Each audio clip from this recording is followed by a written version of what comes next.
Today on Florida Sportsman Project Dreamboat. Dale at TRB Customs moves onward with the faux wood transformation on the Hydra Step. I'm really excited about it, and I can't wait to put my artistic talent into the rest of the boat. Boating editor George Labonte joins Captain Eric Hasty aboard his custom-built Slayer skiff. I guess it is. It is my dream boat for doing this job here inshore like we're doing near shore. This boat has turned into everything that I hoped it would be. The team at Wildfire Marine gets electrical on the Bertram 25 project. We have all the fiberglass on the inside of the boat done. Now we're getting ready to do the wiring. And the experts at Two Rivers Boatworks take on updating and customizing a Donzi 38 ZSF. I have to do a dash panel for a Donzi that we have in, and I'm really excited about getting it done and a little nervous and apprehensive at the same time. All coming up on Florida Sportsman Project Dreamboat.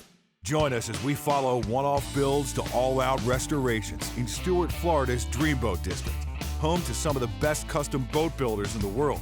From modest to over-the-top, industry experts from the district's premier facilities show how it's done. Fiberglass repair, custom paintwork, engine rigging, electronics installations, and more. And boating editor George Labonte shares the stories of boaters who have already turned their dreams into reality. This is Florida Sportsman Project Dreamboat.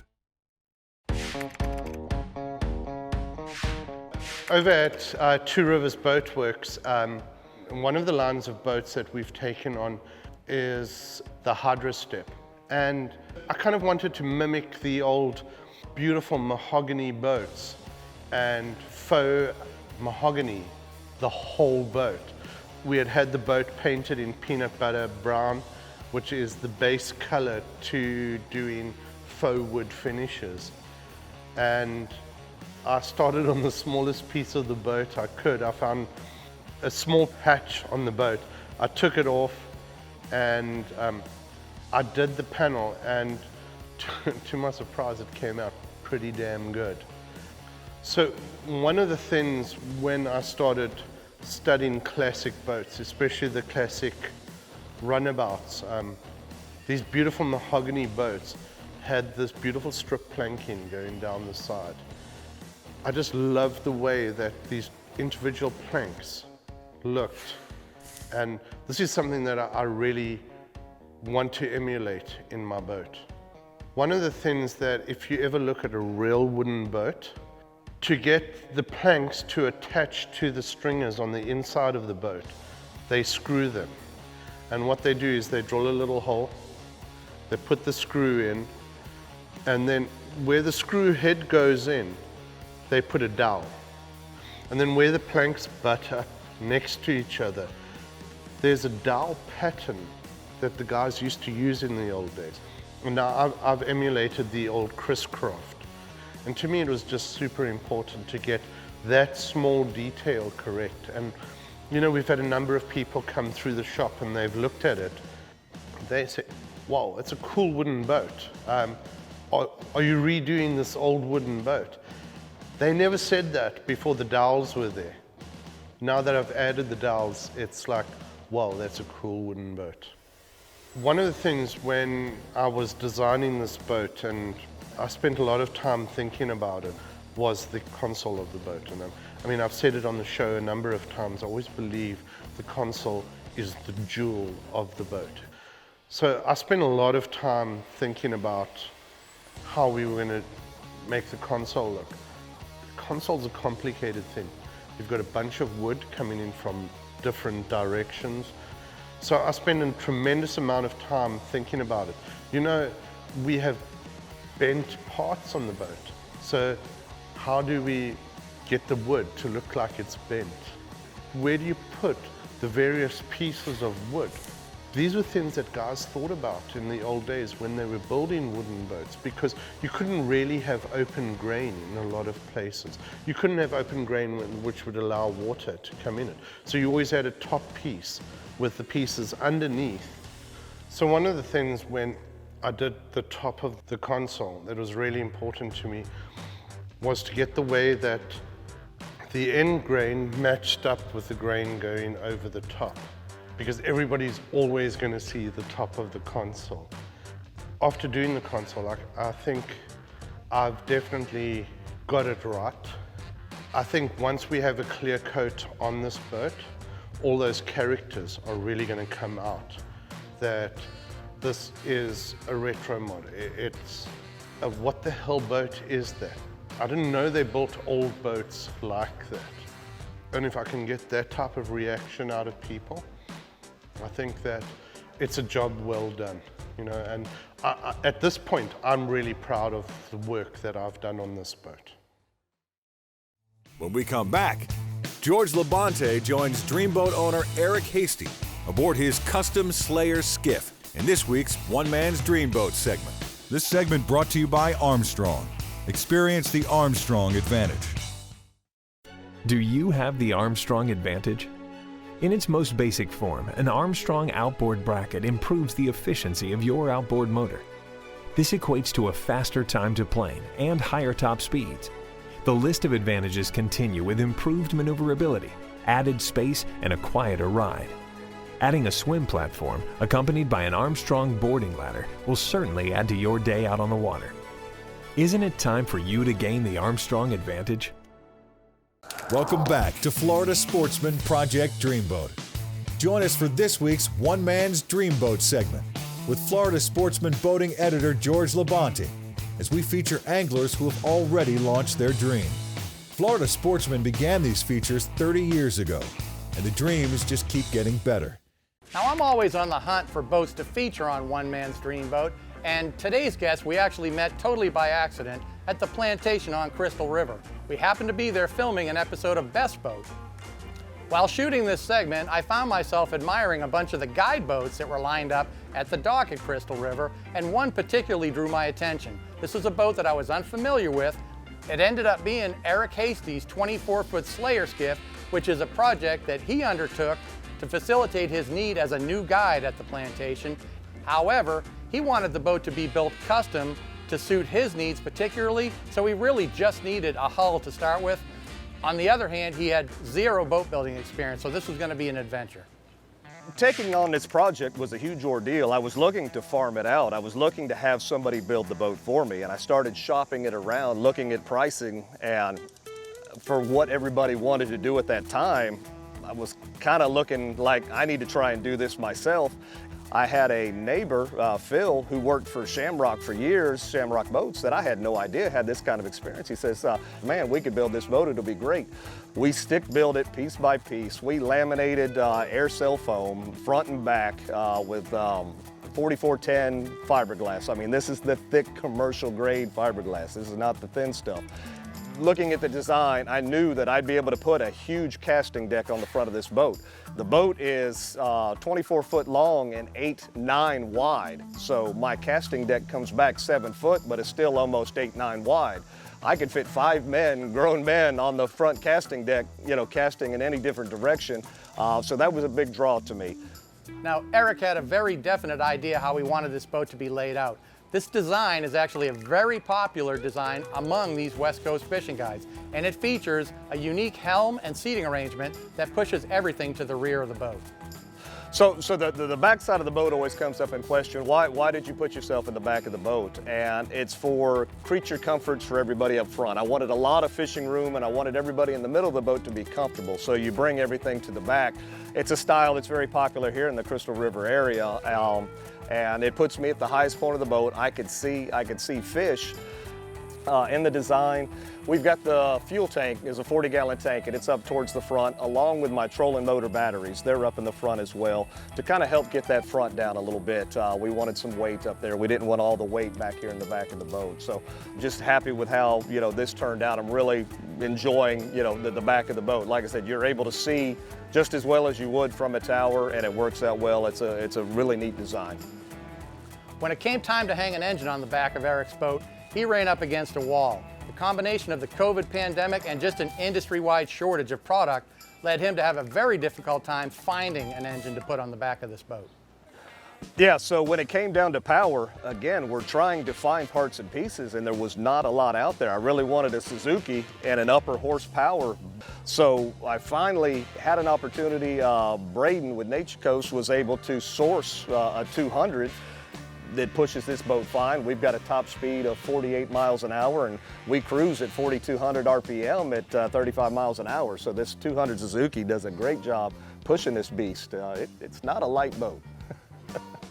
When it came time to lay out features on this boat, Eric wanted the boat to be very simple, very clean, and also very fishable. But at the same time, he needed his people to be really comfortable and to have fun on the boat. The whole concept behind this boat was to build this boat as a charter boat. So it doesn't have any fancy bells and whistles. It's plain anodized aluminum. We didn't powder coat anything like that. We set up the electronics as simple as possible. I had some help from my buddy Frost. He came and wired a lot of the interior for me.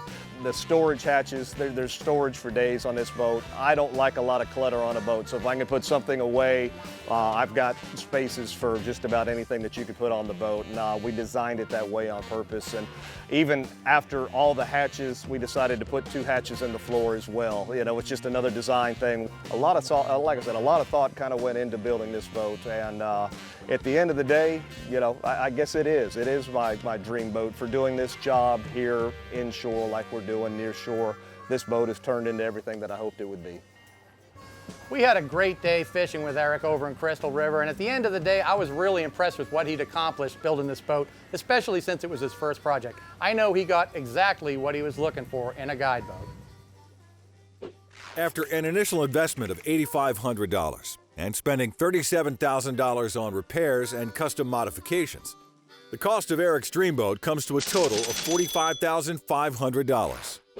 When we return, the team at Wildfire Marine begins the wiring process on the Bertram 25 project. This segment brought to you by Suzuki Marine, the ultimate outboard motor.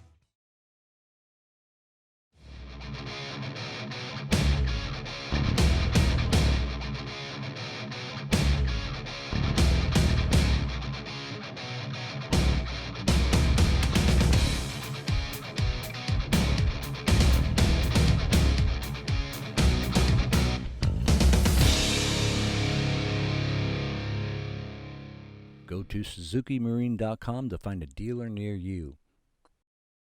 Welcome back to Florida Sportsman Project Dreamboat. Join us as the team at Wildfire Marine installs marine-grade wiring and components on the Bertram 25 project. Hi, my name's Debbie. I'm over here at Wildfire Marine. Me and my husband are working on David Taylor's boat. It's a 25 Bertram. So far what we've done, we've taken a inboard motor, we filled in the transom, put the bracket on it. We have all the fiberglass on the inside of the boat done. Now we're getting ready to do the wiring. All right, first thing we did is that we went and pulled our battery cables. Due to the fact that it's a 250, they suck up a lot more power, so you gotta put the right battery cable to go with the motor. So I use 1 gauge wire. The next thing I'm gonna do is I'm gonna make my main wiring harness. So what I do is I take a tape measure. I'll measure how long of a distance I need from my bilge pump all the way up to my switch. And then I go ahead and I'll grab my 2 browns, because I have 2 bilge pumps. Then I'll have my ground wires, and then I'll have orange for my floats. So that's the 6 wires that I will be pulling up into my console. Normally when I run my harness through my rigging tube, I do not use tape and I do not use tie wraps. I just take it in and I pull it all the way up to the console in my rigging tube loose. Now I'm up inside the console. I see I have 2 bilge pumps, I have nav lights, I have gunnel lights. So this is telling me what size of a fuse panel I actually need. So we took a 12, and then I gotta figure out where I'm gonna put it and where everything else is gonna go. So the further to the side that I can get is where I decided to put it, so it wouldn't interfere just in case there's something extra I have to put on the base that I'm using. I'm using toggle switches. I have the power wires coming off the back of the toggle switches, which will go to my fuse panel. And then I'll run it up, hook it onto the back of my toggle switch, and then bring it right down to my fuse panel. What I'm going to do now that I've got my switches in, I like to take all my wires that are going to my destination, I like to tie them off and start working my way to clean up my mess. Makes it look neat. I leave my power wires out because the power wires, they have to go in all different directions. Okay, so what I normally do is I have my wires, I label the bottom of them. So I just take it, if it's a nav, I'll put the word nav on the bottom. This is my fuse panel, and I write it on here. So that this way I know when I do my label here, I'll know that this is a bilge, this will be a bilge, that will be a nav. And then it will also tell me what fuses I have to put in it. All right, once I'm done cleaning everything up, now I'm gonna start my power wires. My first one is always my nav light. I'll run it, then I'll run it to where I'm gonna go. Then I'll put my ring terminal on it. So then I'll go ahead and I'll put that on there, I'll tighten it up. Then I'll go, my next one would be my 2 bilge pumps. I'm also doing it like this because the boat has to go to Coastal Marine, and I'm allowing him room for all his harnesses to come in for twin motors. Well, I got a little bit more wiring to do on my fuse panel, and then I got to do my battery cables, and then as soon as I'm done that, Mike's got a little bit more things to do on the boat, and hopefully we'll wrap it up and send it over to Coastal for motors. When we return, the experts at Two Rivers Boat Works dive into resurrecting and customizing a Donzi 38 ZSF. This segment brought to you by Two Rivers Boat Works. Exceptional design, quality, and craftsmanship. At Two Rivers Boat Works, we turn dreams into reality, one boat at a time. Specializing in the installation of the industry's leading audio, electronics, and LED lighting systems, to the custom design and fabrication of dash panels, foam decking, upholstery, and more. Our experienced technicians are certified to service Mercury, Yamaha, and Suzuki outboards. New boat envy? Our line of custom performance skiffs can be tailored to meet your unique boating needs. Visit our facility in Stuart, Florida, and turn your boating dreams into reality. Welcome back to Florida Sportsman Project Dreamboat. Join us as experts at Two Rivers Boat Works work to restore and customize a Donzi 38 ZSF. So we just got a 38 Donzi into the shop. Jeff Schellenberger, the owner of the boat, gave us a call. He saw some of the stuff that we were working on, really liked what we had going on. So he decided he was going to get a boat. He already had an idea in his head of some of the stuff he wanted to get done. The custom dash panel, he wanted to have the motors painted. He wants to add sea deck to the boat, so he was just counting on us to take delivery of the boat and kind of make everything happen from there. So one of the main things Jeff wanted done to the boat was to have a custom dash panel made. He requested that we put 2 of the biggest screens that we could possibly fit in there. So we're gonna put 2 16-inch Garmins in there. Dale's in the TRB Customs Bay. He's gonna be fabricating the acrylic panel that's gonna house the 2 Garmin screens. Yeah, at Two Rivers Boat Works in the TRB Custom Bay, I have to do a dash panel for a Donzi that we have in with just a simple Donzi Z logo in the top of it. All the time that I've taken learning to use my machinery and my tools, well, kind of no more messing around. And I'm really excited about getting it done and a little nervous and apprehensive at the same time. Once I had worked out the exact geometry of this panel and I made sure that all my measurements were precise, it's now time to do it in the actual acrylic. And I'm a little bit nervous about having to do this acrylic panel, but you know, we put it in the machine and I use some rare earth magnets. I use them as reference points inside the laser. It definitely came in handy when I put the panel into the machine and I did the Donzi logo. I did the Donzi logo and then I did the backfill But after I'd done the backfill, I realized that certain parts of the logo weren't as clear or as deep as I really wanted them to be. So this allowed me to take the panel, put it back into the machine, run the machine again to etch it slightly deeper and get it perfect. This particular panel that I was doing is symmetrical in shape. I'm able to flip it over, and I then run the laser to mark out the holes where I'm going to put the mounting bolts. After I'd run the laser, I realized that I wasn't quite as deep as I wanted to be, so I was able to run the laser a second time at a different angle, and that allowed me to get a little deeper before I just cleaned that all out with a router. Once I'm finished cutting the panel on the laser, I take it over to the machine shop. I run the edges of the panel through the router. I just sort of knock the edge off, put a slight radius on it before I flip the panel over and start doing the really hard work. You know, because these garments are flush mounted, I have to get in there with a router, and you don't get a second chance on this. You literally have one chance to get it right. You cut in pretty deep.